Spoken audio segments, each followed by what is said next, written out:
The Dallas Cowboys offensive line for 2022 is going to be a big question mark for how the Cowboy season goes. With them losing two starters from the previous year and them trying to rebuild this offensive line over the next couple of years, we kind of have to take a look at not only what happens this year to determine whether it's going to be successful, but what is the long-term path going forward. We'll try to answer all those questions today. And without further ado, let's dive in to this Dallas Cowboys offensive line.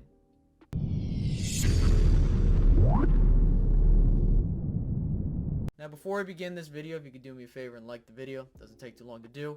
Helps to do better in the algorithm, so that's great. Also, if you're a part of the 90 plus percentile that are not subscribed to this channel, I would highly recommend you subscribe so you don't miss out on more content from the Cowboys and all that other stuff. But, look. The Cowboys offensive line saw a interesting situation unfold where you lost two starters and you're kind of having question marks about several others. So a position group that many fans thought we wouldn't have to worry about for years, life comes at you fast, and now you have to quickly reassess what are we going to do. Because the Dallas Cowboys offensive line is in need of repair. And I believe the Cowboys made the decision to do that this year. So we're going to go from left tackle to right tackle, talk about what is going on, what I think the projection is for 2022, and then for 2023, what could be the possible scenarios that could happen. So you start looking at the Cowboys offensive line at the left tackle spot. Tyron Smith's your guy there, but the biggest question mark has been health. He has not been healthy due to the fact that he has like lingering problems, whether it be the neck, back, whatever it is. It's some form of an injury, and it's really been screwing the team over because they don't have quality depth behind them. But here's the big thing too, is that with Tyron Smith's contract, it's too late to really maneuver things around. But with the value you get for him, if you get at least 14 games out of him, that's still really damn good. Now, and when you look at the guys behind there, you have question marks. So as I take a look at the list, because there's a lot of players at this position, you do have a Matt Waletzko, who you just brought in, who you could play at left tackle, as you've been doing with the rookie minicamps with him. You also have Josh Ball, a question mark from last season, where many people were like, okay, well, what can you do? I understand that he was out, but you know, that's a really big thing that makes my head scratch, because there really isn't a plan in place until the Dallas Cowboys drafted Tyler Smith out of Tulsa. Now, I think he's going to start at left guard, but he will have the position flex to move to left tackle, which I do believe, from what I'm understanding, is going to be the plan for the Cowboys unless things change. And my main thing is that you need to kind of put a framework of what you're trying to do.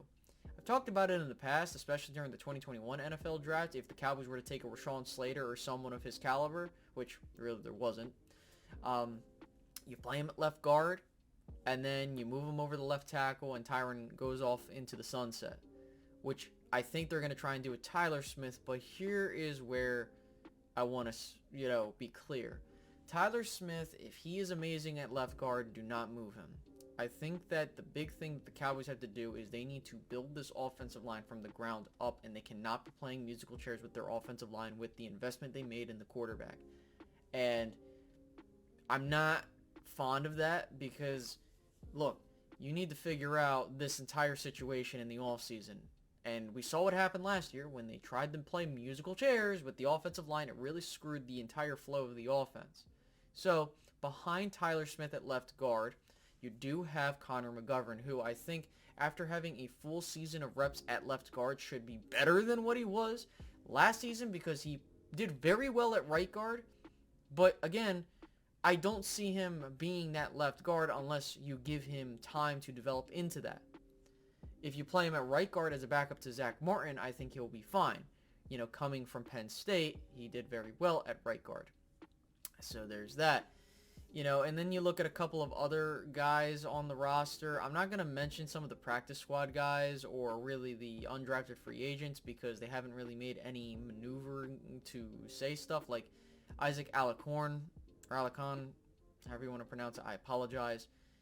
He hasn't done enough right now to say, okay, this guy is going to make the 53, but he can definitely make a push, especially if the Cowboys try to roll with, him at left guard, and then Connor McGovern at the right guard spot. So there's that. I think your biggest, and I stress this, your biggest question mark is your center position.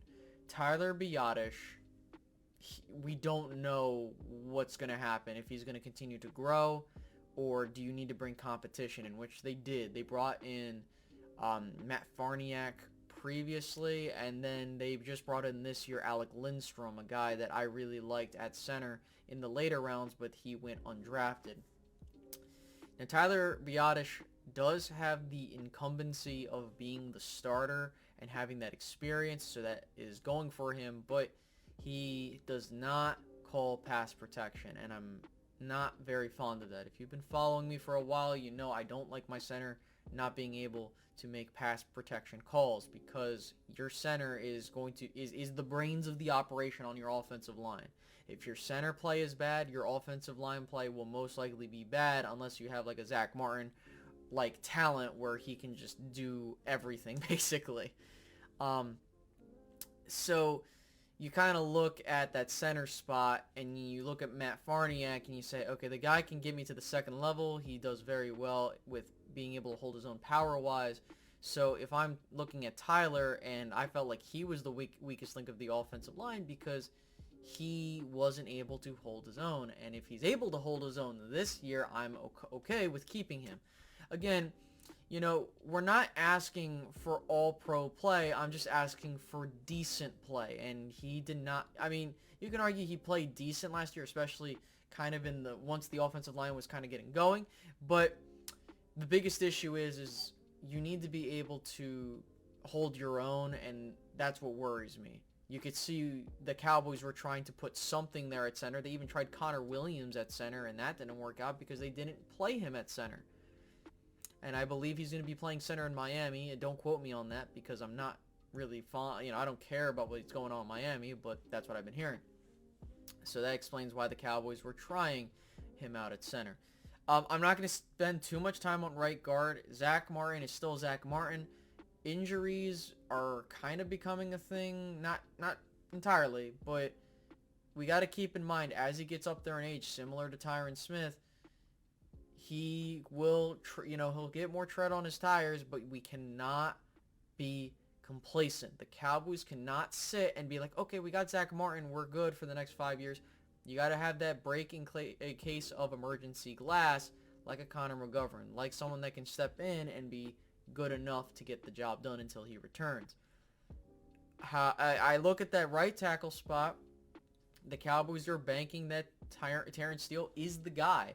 I liked his progression from year 1 to year 2, year 3. I want to see him take another step and provide me confidence that he can be a long-term starter. I'm not asking the guy to be at a Pro Bowl. It's appreciated. I would like him to play at that level, but again, when you look at how offensive line play is in the league, I'm just asking you to do your job good enough to get the job done. And if that is the case, great. Now you have a situation where the Dallas Cowboys don't have to worry about that right tackle spot. You pay him at whatever is the market value for his position at the level he is, and there's that. Behind him, again, questions.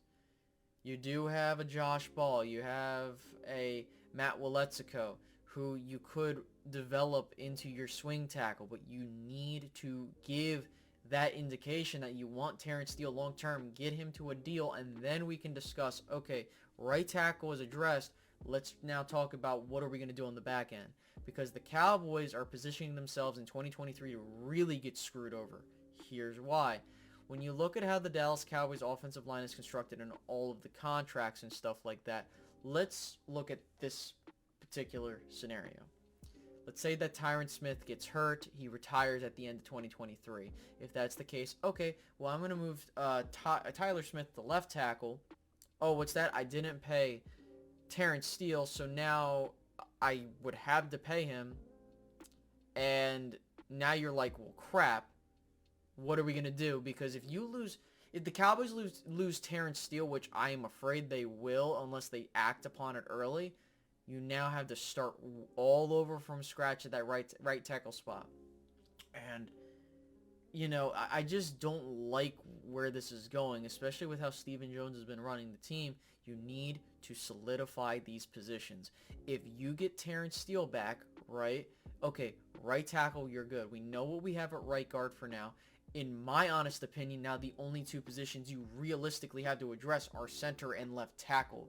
If you get something, like let's say Tyron goes out, but Matt Waletzko or someone else steps in and is really good or good enough to get the job done, now you can be like, okay, Tyron, if you decide to go, that's okay, and you can move on from there. But that is where I'm very worried, because there are so many question marks of, okay, you have these young, unproven talents that you're asking to step in the event that you lose one of your key guys.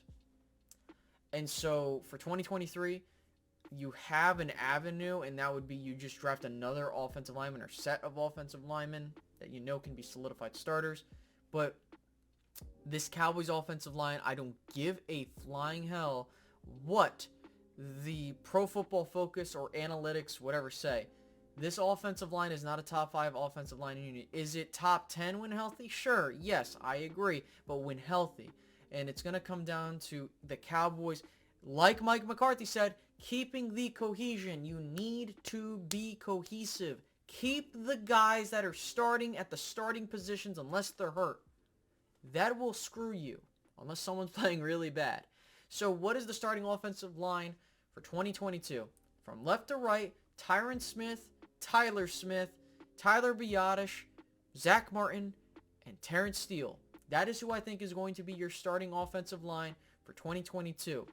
Now, I would circle Tyron Smith and Tyler Biadasz. So many people with T's in their first name. You got to look at those two, because if Tyron Smith goes down, you now have to figure out what's going to happen to left tackle. If you feel like, okay, a center can be upgraded. This is why I was banging the table for a center like a Tyler Linderbaum, because I felt if you addressed center, you can then afford to go into the next parts of the draft to get cheaper guys at left guard. Like, I'm not saying that using a first-round pick on an offensive lineman is terrible. I am just wholeheartedly for getting the best guy on the board, but the Cowboys need to get better value out of the guys in the later rounds, which, listen, getting a starting quality center in the 4th round, awesome. And then you look at Matt Waletzko. If you can get that guy to be a starter, awesome. Like, it's about getting key starters and sticking to it. If the Cowboys do that and things pan out, they'll have a good season. If not, it could be a long one. You need to protect your quarterback. You need to be able to run the ball effectively, so your offensive line is going to be key in that. With all that being said, I hope you guys enjoyed. Leave a like, subscribe if you're new. Tell me how you feel about this offensive line. I would personally grade it probably a B. If everyone's healthy, probably an A-. But again, the health factor is going to be very, very crucial for the success of this season. So with that being said, I'll catch you guys later.